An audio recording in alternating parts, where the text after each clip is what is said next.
달순의 라이브입니다.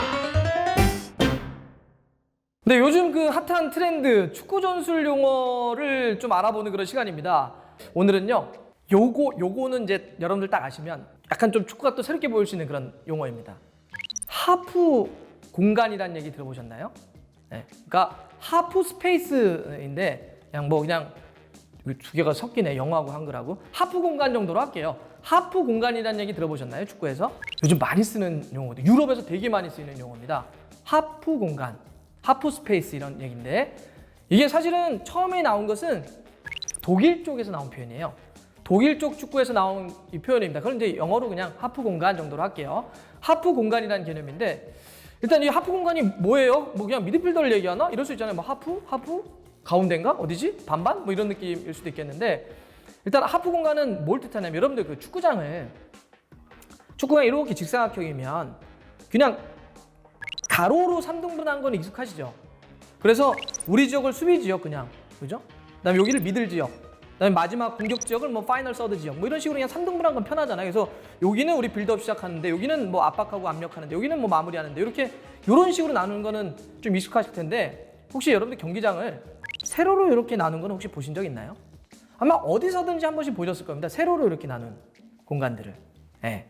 그런데 이제 기존에는 어떻게 이 세로로 나누는 게 많았냐면, 세로로 나누는 것도 세 군데로 뚝뚝 해서 이쪽 왼쪽 윙, 그러니까 왼쪽 측면, 오른쪽 측면, 센터, 이렇게 세 개로 나누는 게 좀 클래식한 고전적인 방법이었어요. 그래서 뭐 이 윙에서는 막 치고 달리고, 가운데서는 패스하다가 마무리하고, 이게 이제 기본적인 그 기존 축구의 어떤 이 경기장을 나누는 구분이었는데, 하프 공간이라고 하는 건 그러면 여기서 어딜까요?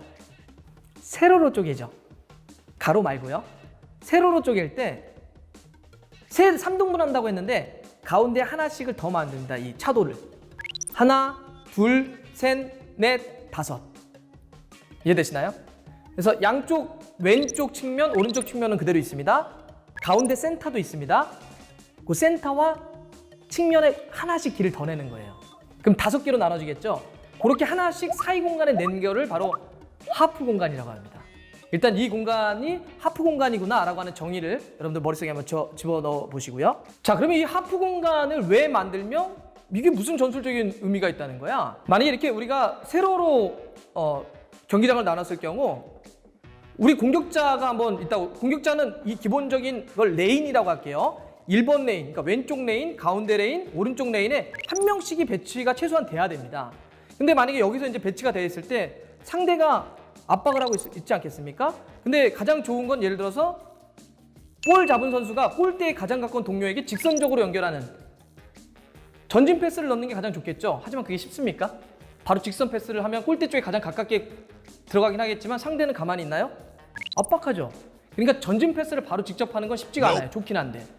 그렇다고 해서 그러면 이걸 흔들기 위해서 왼쪽 레인, 가운데 레인, 오른쪽 레인에 있는 선수가 사이드로 볼을 돌려요.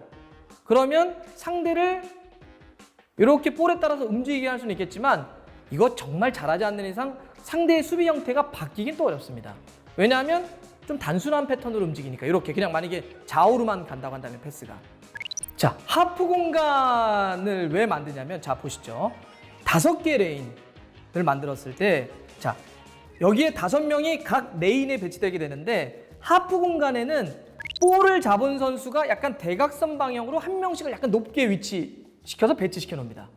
이 상태로 이렇게 배치를 모양새를 만들어 놓으면, 자 아까 직선적으로 패스를 하면 어떻게 된다 그랬죠? 수비수는 내가 마크하고 있기 때문에 나를 통과시켜야 되기 때문에 수비수가 다 커버할 공산이 높죠. 근데 대각선으로 준다고 생각해 보세요. 그러면 제가 수비수 입장입니다. 자, 공격 볼을 잡고 있는 선수에게 앞으로 가는데, 볼은 내 사이드로 펼쳐서 나가죠. 내가 가는 방향 반대로 빠집니다. 그죠? 그런데 받는 선수 입장에서 볼까요? 내가 대각선으로 있는데 저쪽 동료가 나한테 대각선으로 패스를 해요. 그러면 나는 앞으로 내 상대 골대 문을 바라보면서 패스를 받을 수가 있어요. 근데 만약에 직선으로 아까 준다고 했을 때 왜 문제가 있냐면, 직선으로 패스를 받으려고 할 때 내가 만약에 등 돌아가지고 볼을 받으면 상대 골문은 등지게 되는 모양새죠. 근데 대각선 패스가 오면 볼도 이렇게 볼을 결을 살아가면서 결을 살려서 상대 골문을 향해서 볼 수가 있습니다. 그러니까 상대는 볼을 잡은 선수, 볼 홀더라고 얘기하는데, 볼 홀더를 끊기 위해서 오다가 자기 앞쪽으로 자기가 나아가는 방향 반대 방향으로 볼은 나가고 공격수는 자기가 뛰어들어가는 방향으로 볼을 받을 수 있는 거죠. 이게 하프 공간의 가장 큰 강점입니다. 맨시티의 구체적인 사례를 보면 이해가 좀 더 쉬운데요. 가운데 공간에 아구에로나 제조스를 세우고요. 좌우쪽 측면에 스털링이나 사네 혹은 베르나르도 실바를 포진시킵니다. 그 다음에 하프 공간에 다비드 실바, 케빈 데 브라이너 두 명을 세우게 되는데요. 이렇게 된다면 뒤에 있는 미드필더 페르난지뉴가 패스를 줄 곳이 굉장히 많아지죠. 패스의 선택지가 확대가 됩니다. 이것이 바로 하프 공간을 쓰는 이유인데요. 또 풀백까지도 하프 공간에 위치시킴으로써 패스 경로를 더 확보할 수 있다고 하는 것도 이 하프 공간의 또 하나의 특징인데, 풀백까지도 이렇게 하프 공간으로 위치시키면 상대 수비는 누구를 어떻게 막아야 할지 모르는 혼란이 가중되게 됩니다. 이런 것들이 하프 공간의 전술적인 최대 강점입니다. 완전 직선도 아니기 때문에, 완전 사이드도 아니기 때문에 두 가지의 단점은 좀 커버하고 장점은 극대화할 수 있는 건데, 대각선이지만 앞으로 가기 때문에 공격을 좀 더 깊게 상대 골문 가까이 접근할 수 있다는 얘기고, 그리고 또 약간 사이드로 가기 때문에 상대의 수비에 밀집되어 있는 형태도 흔들어 놓을 수 있다는 거죠. 이 두 가지 대각선으로 줌으로써 상대도 흔들어 놓고 우리의 공격의 깊이는 상대 골문 쪽으로 더 깊게 붙여놓을 수 있다는 하는 게 이 하프 공간을 이용하는 가장 중요한 이유입니다. 그래서 요즘 이 하프 공간이라고 하는 것은 축구에 있어서 웬만한 팀들이 다 씁니다. 대각선으로 포진해야 되는 이유가 지금 바로 그런 이유인데, 이렇게 하프 공간을 이용할 때 또 이게 공격자에게는 이제 그런 유리한 점이 있는데 수비자에게도 되게 곤란한 지점이 생깁니다. 원래 기존은 경기장을 세로로 하나, 둘, 세 개 나눈다고 그랬죠. 측면, 가운데, 측면. 그러면 수비수가 포백이라고 생각을 해볼게요. 포백. 그러면 세 개로 나눴을 경우는 사이드는 누가 수비하면 되죠? 풀백. 가운데는 센터백. 이쪽 측면은 풀백. 그러니까 자기가 수비해야 되는 지역 방어의 범위가 분명하죠. 세 줄로만 만들었을 경우. 근데 하프 공간, 가운데도 아니고 측면도 아니고 선 하나 더 걸어놓으면 그 볼로 아까 그 하프 공간에 위치한 선수가 볼을 받아요. 감이 오시나요? 그럼 이런 거예요. 거기는 반 센터고 반 합 측면이잖아요.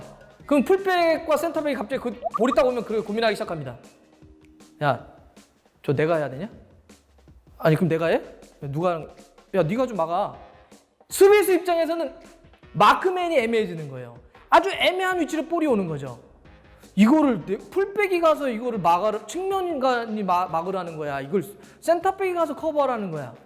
요즘 요거는 요 대각선 포지셔닝은 풀백을 약간 가운데로 옮겨 놓는 거하고도 똑같습니다. 풀백이 만약에 기본 그 클래식한 형태에서 그냥 전진만 할 경우는 풀백이나 직선적으로만 전진하게 되면 상대의 수비수는 오니까 와, 내가 커버해 줄게. 그런데 상대의 풀백이 가운데로 가요. 요즘 맨시티가 그러잖아요. 가운데로 빌드업을 할 때 옮겨 놓는단 말이에요. 가운데로 가면 풀백이 이런 고민에 빠져요. 상대 측면 날개나 상대의 수비가 그걸 마크해야 되는 선수가 이렇게 생각됩니다. 내가 저걸 따라서 가운데로 가야 되나? 그러면 여기 누가 지키지? 그러면 있을까? 그럼 저 선수는 혼자 있는데? 프리한데? 이 갈등에 빠지는 거죠. 이것처럼 하프 공간도 마찬가지입니다. 하프 공간도 공격을 할 때는 공격의 깊이를 더하고 수비수 입장에서는 애매해지는 거예요. 저 선수를 도대체 누가 마크해야 돼? 이게 바로 하프 공간의 또 하나의 강점이자 요즘 굉장히 핫한 트렌드 중에 하나이기도 합니다. 자, 좋아요, 구독 걸립니다. 알람 들어갔어요.